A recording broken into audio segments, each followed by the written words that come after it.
ঈদের দিন থেকে প্রশংসিত হচ্ছে ঈদে মুক্তি পাওয়া ঢাকাই সিনেমাগুলো। এবার শুরু হয়েছে ঈদের সিনেমার বিদেশ যাত্রা। যুক্তরাষ্ট্র কানাডার অর্ধশতাধিক হলে মুক্তি পেয়েছে শাকিব খান অভিনীত তাণ্ডব।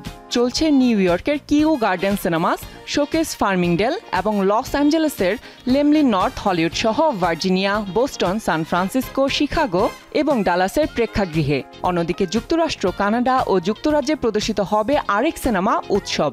দেখা যাবে কানাডার সিনেপ্লেক্স, যুক্তরাষ্ট্রের এএমসি, রিগ্যাল সিনেপার্ক এবং যুক্তরাজ্যের সিনেওয়ার্ল্ড চেইনে।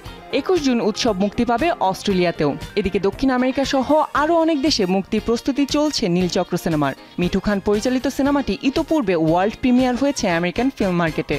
উত্তর আমেরিকা সহ বিভিন্ন দেশে মুক্তি পাবে ঈদের আরেক সিনেমা ইনসাফও।